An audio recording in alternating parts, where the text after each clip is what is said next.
Это 352-й дубль. Задолбался я уже что-то говорить, поэтому буду говорить вот с таким мином и балом. Potato face. Ладно, друзья, всем привет. Если серьезно, то с вами Дмитрий Брагин, Volt Brothers. Итак, сегодня снимаем небольшой обзор на тот проект, который я начал 1,5 года назад. Слушай, Димка, расскажи, с чего все началось?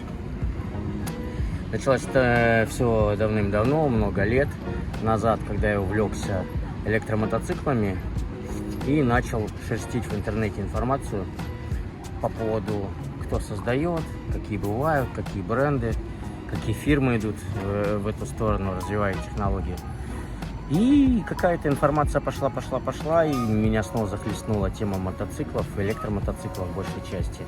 И потом я устроился работать в одну из компаний, продающих электромотоциклы, приобрел себе мотоцикл японский. Ну, это реклама, мы не будем озвучивать. Так, и вот, ну, в общем... попродавал я мотоцикл, купил себе у ребят мотоцикл. Ну, немного я был разочарован качеством аппарата, и это касалось и технических всех вещей, и, наверное, может быть, даже динамики и внешнего вида тоже. Какой купил? Что купил себе? У меня был 5-киловаттный на мотор-колесе Ducati Panigale. Ого! Вот. В целом все клево, все здорово, ездить можно, это хорошая техника, но, наверное, я не готов был сталкиваться с таким количеством технических несовершенностей или погрешностей. Тем более, что у меня руки немного из жопы растут. Ну, много надо было доделывать в мотоцикле. Много нужно было доделывать.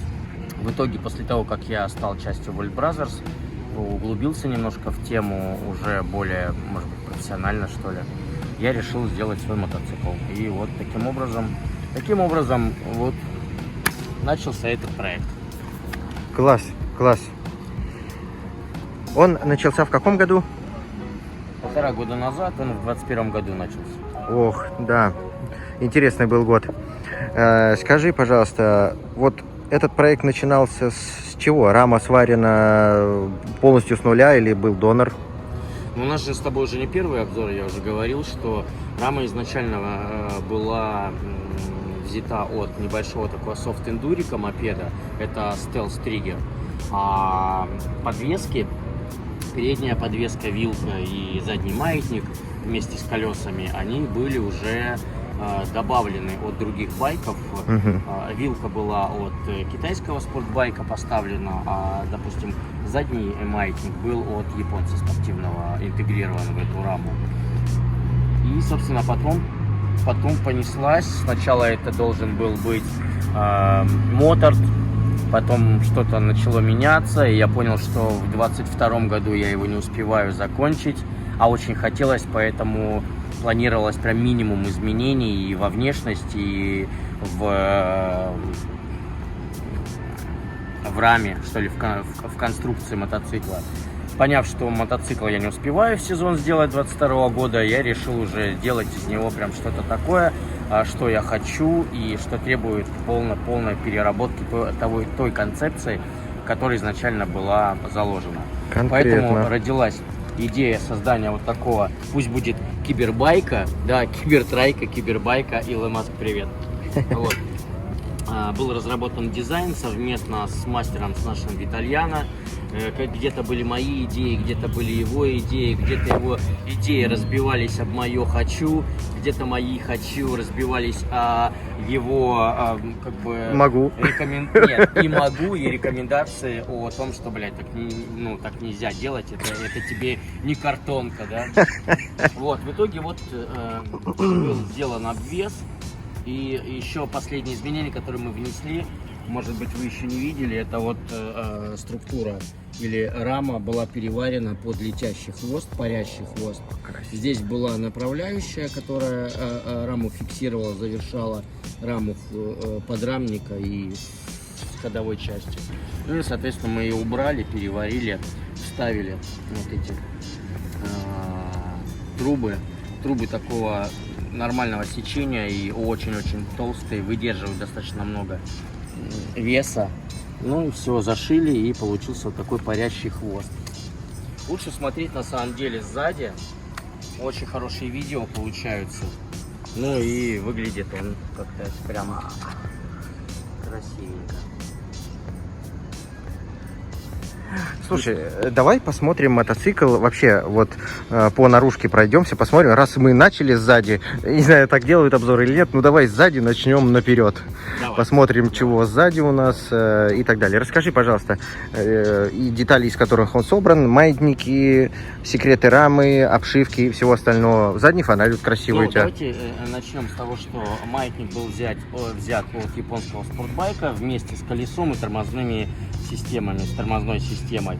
Интегрировался очень хорошо, ребята-мастера срезания его интегрировали, упаковали, сделали. Заднее колесо размер 180-55 на 17. Угу. По ширине, мне кажется, оптимально, можно было даже и поменьше, но 180 прям вообще огонь. Ну, это ж спортбайк. Да. Дальше стопачок, стоп-сигнал. Это, Серега, тебе спасибо, твой подгон. Долго я сопротивлялся, не хотел именно этот сигнал, но именно эту форму. Но попробовал, он встал. Причем после того, как мы уже сделали весь вот этот хвост, вставили туда твой стоп-сигнал от Суперсока, и он вписался на ура. Что, надо включить тогда его. Давай. Покажем, как он светится. Ну, ой, смотрите, как красиво. У него такой кантик габаритный. А нажми, пожалуйста, тормоз. Ух ты, да, крутяк. Это секси. Но мне кажется, прям он идеально сюда подошел. Ну, реально идеально подошел. И плюс его хорошо видно и днем, и вечером. Он достаточно яркий, он компактный, такой технологичный, современный. Ну, блин, самое главное, что понравилось мне. Да. Ну. В А итоге. что поворотники от Суперсока не взял? Они тоже стильные. Ну, не знаю. Короче, вот по поводу поворотников мне что-то не зашли они. Что дальше мы посмотрим? Давайте посмотрим боковую часть. Весь тот обвес, который мотоцикл имеет. Из чего обвес? Обвес металлический, мы его долго делали. Несколько раз, причем переделывали бак. Обалдеть, И что? несколько раз переделывали Капитально. всю вот эту щеку. Вот. Последнее, кстати, было решено сделать вот эти воздухозаборники. Долго думали, делать их утопленными внутрь, либо все-таки просто прорезями.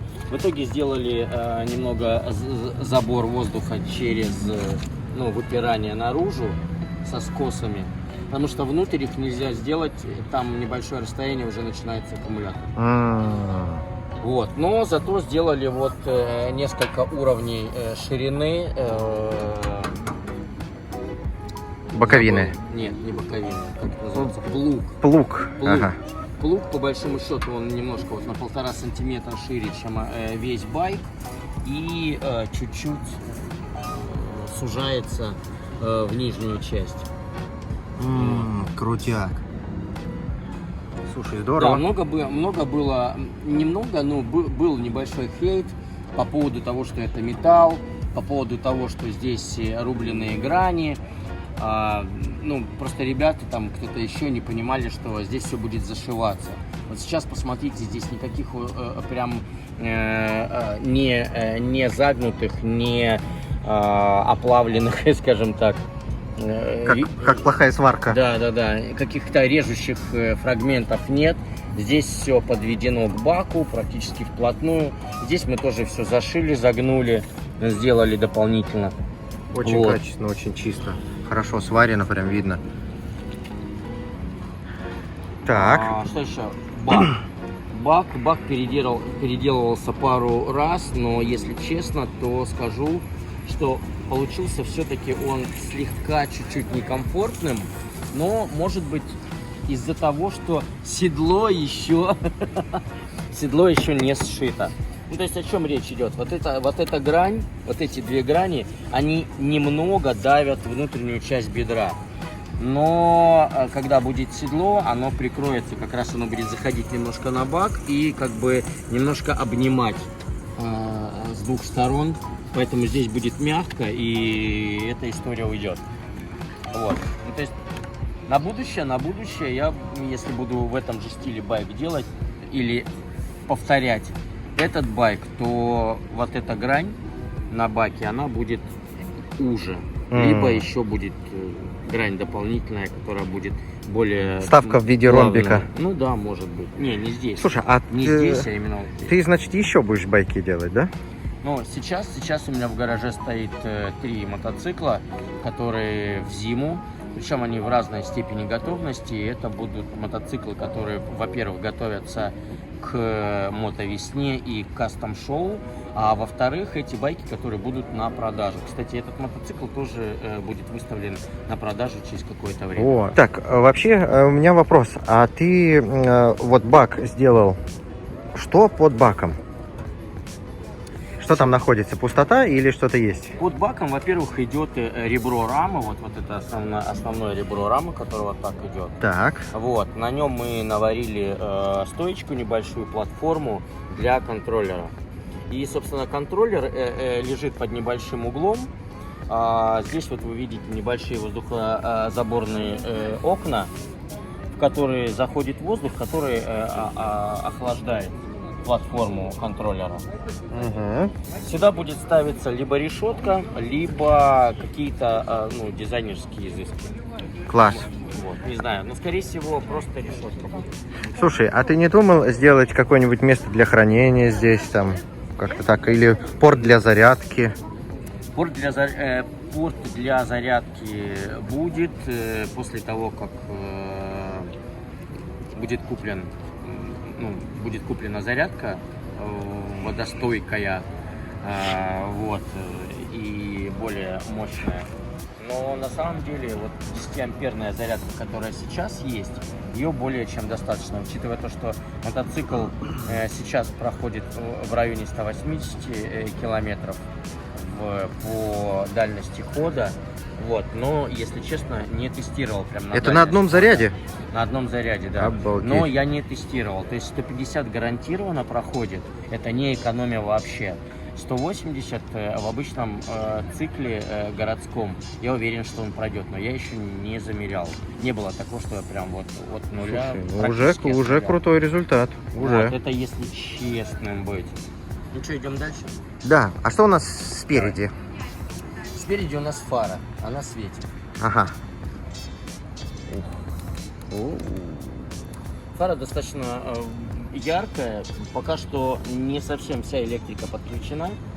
Вот, и поэтому у меня только свет в одном режиме включен и выключен. Вот, что здесь есть? Вилка перевернутого типа от спортбайка, тормозная система, 2 диска. Очень мощно, надежно выглядит. Не, хорошо тормозит на самом деле. Вот, что здесь еще? Здесь будет еще в последующем крыло небольшое.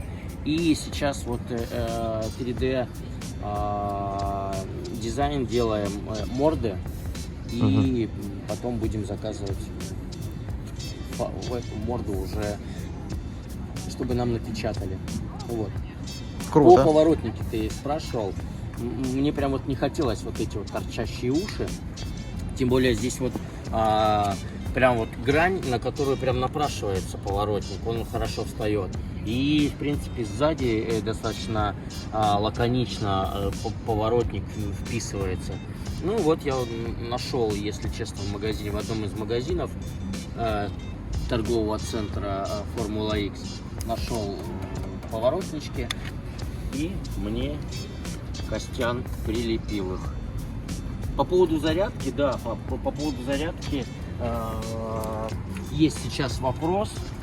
Это уже, знаешь, как дополнительная опция, может быть, если бы я его оставлял себе, я бы поставил, установил. Может быть, будущий хозяин этого мотоцикла не захочет переплачивать за это деньги, поэтому это будет дальше эволюционно решаться относительно того, кто будет владелец этого мотоцикла. Так. Что здесь еще планируется? Смотрите, ребят, здесь еще планируется крыло, защита от брызг, от грязи из заднего колеса. Вот, я уже примерял одно, достаточно хорошо выглядит, очень клево, даже фотографии сделал. Вот. И, соответственно, здесь небольшая защита. Будет, не будет вопрос, все будет зависеть от того, спасет ли первое крыло от грязи. Но вообще, конечно, закидывает прилично. Так, а что у нас по характеристикам? Какой мотор? В целом, если говорить о характеристиках, то здесь 138 КС, стоит мотор 4 киловатта. Батарейку наш мастер Андрей собирал, большое ему спасибо. 120 ампер-часов. А можно сколько поставить? А сколько можно максимум поставить? Ну вот, судя по тому, сколько места еще осталось, сюда можно поставить 180 ампер легко вообще. Обалдеть. Ну, для 4 киловатт это прям вообще нормально. По контроллеру, контроллер здесь стоит фордрайвер на 350 ампер постоянного и пикового 600. Круто. Так, какую скорость ты на нем развивал максимальную? Слушай, я вот недавно ездил, да, и прям вышел, открутил ручку газа и попер. До 120 он прям хорошо идет, прям нормально разгоняется. А потом я дошел до 132 километров в час. Вот, можно было еще, но мне просто поворачивать нужно было и пора было тормозить. Вот, 132 километра в час он развил скорость, но от 120 он уже как бы так дотягивал плавно. Хотя это базовые настройки заводские контроллеры. То есть если поиграть с настройками и нормально их настроить. Кстати, смотрите, наш собрат почти. Слушай, покажи посадку на нем, как это выглядит. Людям интересно. Ребята, смотрите, вот у Дмитрия, кстати, есть куртка с надписью 46, и он выглядит как мотогонщик GP из будущего. Видите, очень-очень... Из общего будущего. Общего будущего, да. Бензиновые коптилки мы скоро увидим в музеях. Вот.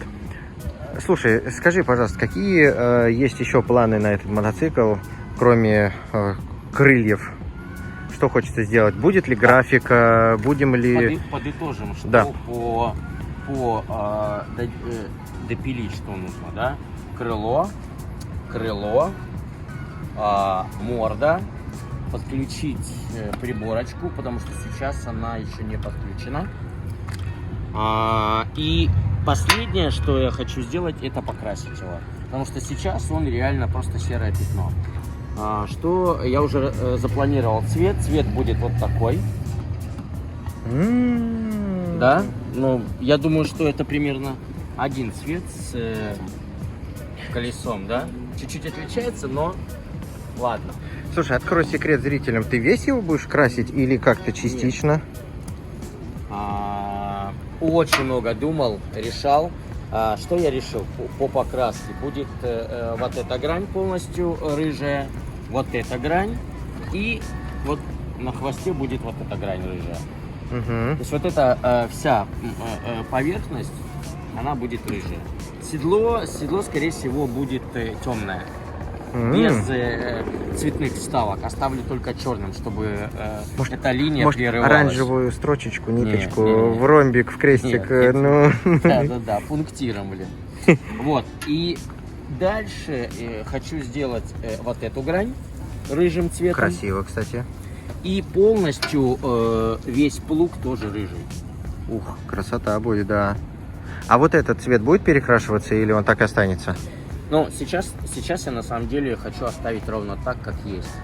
Потому что это порошковая покраска, она достаточно, устойчива к воздействию. К воздействию, к вандальному воздействию всего вообще. Вот, кстати, смотрите, я здесь зацепился немножко за бордюр. И, ну, в принципе, здесь вот прям совсем маленькая получалось. Ну, лакокраску, Понятно. лакокрасочную фигню. Бордюр слегка в хлам, а у тебя царапина. ну да, примерно так.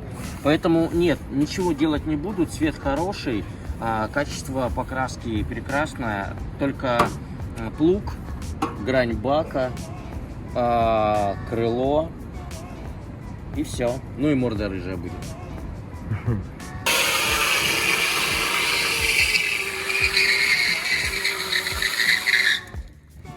Короче, Серег, мне просто интересно, ну, я знаю, что ты фанат сока, все это знают, вот, я не фанат суперсока, я люблю именно вот такие байки спортивные, стритфайтеры, что-то неоклассичное такое.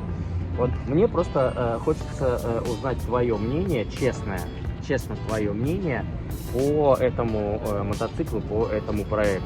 Там, что тебя смущает, что тебе не нравится, что тебе показалось неудобно, потому что ты уже и прокатился, и посмотрел, и много мне советовал того, чего я не принял, и были советы, за которые тебе спасибо реально. Вот, так что давай, в кадр твое мнение о мотоцикле. Без приукрас. Ребята, я сделал самое главное, как фанат суперсока. Я Дмитрию все-таки мне удалось всучить хоть частичку суперсока для его мотоцикла. Да, я сделал свое дело. Вы же все знаете, что я фанат большой суперсока, да. Вот. Я скажу так. Смотрите, вот чтобы вам было видно, насколько круто этот мотоцикл. Мне нравится, как он выглядит. Этот рубленый дизайн очень круто выглядит. Я ничего подобного не видел. Хотя я был на выставке Мотовесна, и там приблизительно что-то было похожее. Но самое крутое, то что этот байк сделан руками простых людей, которые... Ты сварку когда-нибудь держал в руках? Не, ну я и не варил. Болгарку, молоток? Нет. Ну вот, то есть, в принципе, с ничего вот так вот просто раз. И нашли людей, объяснили им идею, сделали раму. То есть, фактически, непрофессиональные. Люди непрофессионалы. И сделали такой красивый проект. Мне нравится, однозначно. Он получился, на удивление, качественный. Хоть, конечно, здесь и могут присутствовать какие-то огрехи, вот, но это очень крутой опыт. Вот так я это вижу. А еще, слушайте, ребят, расскажем сейчас небольшие такие истории. Мы вот несколько дней подряд, а что тут близко, потом будет все это, все морщины будут чтобы видны. было похоже на рекламу Real Transхайр, до и после. Короче, несколько дней вот катаемся здесь в Люберцах с Серегой, потому что гараж делаем, ну вот на видео вы видите. Мы гараж, кстати, делаем. И останавливаемся покушать, чай попить, передохнуть, просто прокатиться и байки рядом ставим. Смотрите, вот там вот мы кушаем, пьем очень хорошо. Рекламу торгового центра не будем делать, потому что пока он еще нам не приплачивает. И мы постоянно сидим и смотрим, как люди идут, реагируют на мотоциклы, вообще все. И самое прикольное, что, во-первых, и Серегин мотоцикл оценил, и мой мотоцикл оценил. И люди понимают, что это электро, остаются не просто там мимо прошли, перекинулись парой слов, а именно надолго, по 10, по 15 минут стоят, обсуждают. Многие не стесняются, видят, что наши шлемы стоят, они подходят к нам, задают какие-то вопросы, интересуются. Всегда вообще. По тому опыту, который я имел вот первые там несколько недель после открытия сезона, как только начал ездить, всегда на светофорах, всегда останавливаются, открывают окна, спрашивают, электричка, не электричка. Всегда показывают вот так. Что нравится? Нравится, что это электро. Нравится, что это дизайн. Когда узнают, что это самоделка, вообще охеревают.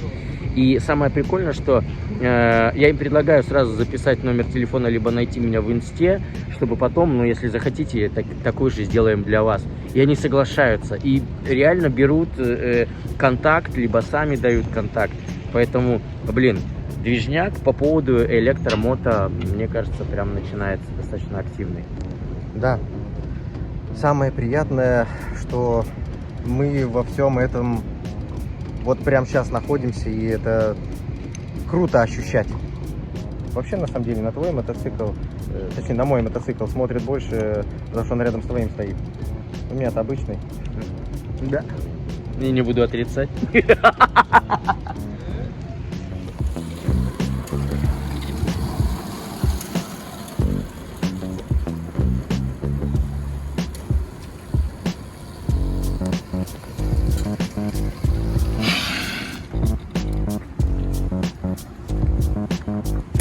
Самое главное, друзья, если что-то хотите, не бойтесь, дерзайте.